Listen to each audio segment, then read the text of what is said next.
Hello बच्चों, welcome to the Sawan coaching centre. मेरा नाम है सवन कुमार राठौर, प्यार से हम मुझे एसके सर के नाम से भी जानते हैं। आज हम लेके आए क्लास 12 में इंग्लिश की पोइट्री में जो आज का हमारा टॉपिक रहने वाला है वो है हमारा कि आंट जेनिफर टाइगर, जो हमारी पोएम है जिसके हमारे पोइट हैं एडरिन रिची। तो उस पोएम का आज मैं लेके आया हूँ आपके लिए सेंट्रल आइडिया। अक्सर बच्चों को सेंट्रल आइडिया में बहुत परेशानियां होती है, उनको याद नहीं कर मिलता है और वो सोचते हैं कि बोर्ड एग्जाम में हम कैसे करके लिख सकते हैं, ठीक है, और कैसे करके हमें लिखना है ये। तो मैं बिल्कुल आसान शब्दों में लेके आया हूँ। मैं आपको हर वीडियो में पिछली सब वीडियो बना चुका हूँ। ये हमारी लास्ट पोएम है, ठीक है। क्लास 12 की जितनी भी पोएम है मैं सब पोएम की वीडियो बना चुका हूँ, ठीक है। ये हमारी पोएम लास्ट है, ठीक है, जिसमें मैं इस पोएम का आपको सेंट्रल आइडिया बताऊंगा, ठीक है। तो सेंट्रल आइडिया मैं आपको ये भी बताता हूँ कि कैसे करके लिखना होता है। चलिए, अगर आपने हमारी पिछली वाली वीडियोस नहीं देखी, आप इसी वीडियो से आए हैं, तो मैं आपको इस वीडियो में भी बताऊंगा कि कैसे करके लिखना है और बिल्कुल आसान शब्दों में लेके आऊँ कि आपको याद हो जाएगा, ठीक है। और बच्चों, आपको कोई टेंशन लेने वाली बात नहीं है, ठीक है। बोर्ड एग्जाम भी हमारा जो आपके स्कूल में एग्जाम होते हैं उन्हीं के लेवल का होता है, ठीक है। और आप अगर अपनी मेहनत करेंगे तो आपका रिजल्ट भी अच्छा आएगा, ठीक है। और वैसे तो हम आपके साथ हैं ही, और हमारा टारगेट है बोर्ड 2026 में इंग्लिश में आपके 95+ नंबर तो लेके आने ही आने हैं, ठीक है। इतने नंबर का टारगेट है हमारा कि आपके इतने नंबर आने ही चाहिए, ठीक है। तो चलिए, मैं आपको बता दूं कि अगर आप हमारे चैनल पर नए हैं तो हमारे चैनल सवन कोचिंग सेंटर को सब्सक्राइब कर लीजिए सबसे पहले। और अगर आपने अभी तक हमारी वीडियो को लाइक नहीं किया तो सबसे पहले हमारी वीडियो को कर लीजिए लाइक, और वीडियो को आगे तक शेयर कर दीजिए, ठीक है। और आपको अगर कोई भी डाउट हो तो आप हमारे कमेंट सेक्शन में पूछ सकते हैं, ठीक है। जिसकी अगर आपको मतलब कोई भी टॉपिक नहीं समझ में आ रहा तो आप वो डाउट हमारे कमेंट सेक्शन में कर दें, मैं उसका एक वीडियो बना दूंगा, ठीक है, आपको बिल्कुल आसान शब्दों में, ठीक है, क्योंकि मेरा काम ही है बच्चों की हेल्प करना, ठीक है। तो चलिए, अपनी वीडियो करते हैं स्टार्ट। वीडियो तो स्टार्ट हो गई, अपनी पढ़ाई करते हैं स्टार्ट, ठीक है। तो हमारी पोएम कौन सी है? आंट जेनिफर टाइगर, और जिसके हमारे पोइट हैं एडरिन रिच। तो इसकी हमें सेंट्रल आइडिया करना है, ठीक है। तो इस सेंट्रल आइडिया को कैसे लिखना है मैं आपको बताता हूँ एक एक पॉइंट। देखिए, सबसे पहले आपको बोर्ड में दो पेन यूज करने हैं, एक ब्लैक एक ब्लू, ठीक है। तो क्योंकि आप जैसे मैं आपसे कहूँ कि जैसे आपका कोई क्वेश्चन एंड होता तो आप जब नए क्वेश्चन की शुरुआत करें तो आप न्यू पेज से करें, ठीक है। मान लीजिए आप न्यू पेज से शुरुआत कर रहे हैं सेंट्रल आइडिया, ठीक है।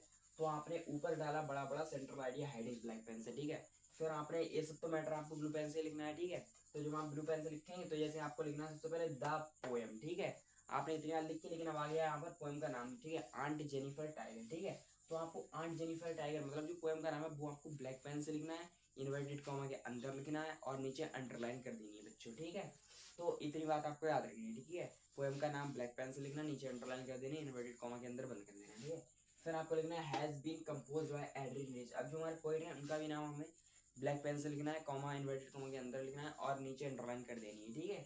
क्योंकि इससे एग्जामिनर के ऊपर एक इंप्रेशन पड़ता है। एग्जामिनर की जैसे नजर है वो सीधे वहीं पर जाती है, वो सोचता है कि यानी कि बच्चे को नाम पता है, ये पता है, तो यानी कि बच्चा ने अच्छा ही लिखा होगा, ठीक है। तो वो आपको ज्यादा वो पढ़ता भी नहीं है, थोड़ा बहुत पढ़ता है और आपको नंबर दे देता है, ठीक है। तो ऐसे करके आपको लिखना है, ठीक है। मैं पहले आपको एक एक वर्ड बता देता हूँ कि ऐसे ऐसे लिखना है, उसके बाद मैं आपको एक बार फिर पूरा पढ़ा दूंगा, ठीक है। अभी फिर और वीडियो को लास्ट में तक आपको बने रहना। मैं आपको जितना बता दूंगा सेंट्रल आइडिया, उनमें से बोर्ड के बाहर कोई भी नहीं आएगा, ठीक है। क्योंकि वीडियो के लास्ट तक आपको बने रहना है। और पहली बात तो अभी तो मैं आपको कई बार पढ़ाऊंगा, ठीक है, क्योंकि अभी हमारा एग्जाम की तुलना है, अभी बहुत देर है, ठीक है। लेकिन मैंने आज समझो लो आपकी पूरी सारी पोएम के सेंट्रल आइडिया खत्म करवा दिए, ठीक है। तो अब हमें वो तो होता रहेगा, अब हम आगे बढ़ते हैं, ठीक है। फिर हमें लिखना है कि this poem is about a women, ठीक है, she was suffered at the hand of her husband, ठीक है। फिर हमें लिखना है she makes picture of the tigers on the panel and Jennifer tiger is symbolic, ठीक है, is symbolic woman all over the world. Thus, the poem poetess says that a tiger is a symbol of strength and freedom, ठीक है। तो ऐसे करके देखिए, कुछ ज्यादा बड़ा भी नहीं है, मात्र 4-5 लाइन हुआ है, आप आसानी से याद भी कर सकते हैं, ठीक है। अगर आपने ऐसा लिख दिया आपने बोर्ड में तो आपके पूरे पूरे नंबर आएंगे, एग्जामिनर आपका नंबर काट भी नहीं सकता बच्चों, ठीक है। तो ऐसे करके हम पूरे नाम में एक बार पूरा आपको यहाँ पर पढ़ा के बता दूं, ताकि आप अगर और अगर आपको वहाँ नोट्स चाहिए इसके, जैसे बच्चे को होते हैं, वैसे मैं कहूँगा आपसे कि आप नोट्स मेरे साथ साथ ही बनाए, जैसे मैं भी पढ़ रहा हूँ तो आप मेरे साथ साथ नोट्स बना लें। लेकिन अगर आप नोट्स नहीं बनाना चाहते तो आप हमारे टेलीग्राम चैनल सगुन कोचिंग सेंटर को ज्वाइन कर सकते हैं, ठीक है, जिस पर इसका मैं पीडीएफ अपलोड करवा दूंगा और वहाँ से आप जाके पीडीएफ भी डाउनलोड कर सकते हैं, ठीक है। तो चलिए, वो तो आप ज्वाइन करिए ना, लेकिन उससे पहले मैं एक बार फिर से आपको पूरी पढ़ के बता देता हूँ, ठीक है। तो हमें क्या करना है कि the poem aunt Jennifer tiger, poem का नाम ब्लैक पेन से अंडरलाइन वर्ल्ड कॉमा के अंदर, ठीक है। The poem aunt Jennifer tiger has been composed by Adrienne Rich. Poet का भी नाम ब्लैक पेन से इन्वर्टेड कॉमा के अंदर अंडरलाइन नीचे कर देंगे, ठीक है। फिर लिखना है आपको this poem is about women, she was suffered at the hand of her husband, she makes picture of the tigers on the planet and Jennifer is symbolic woman all over the world. Thus the poem poetess says that a tiger is a symbol of strength and freedom, ठीक है।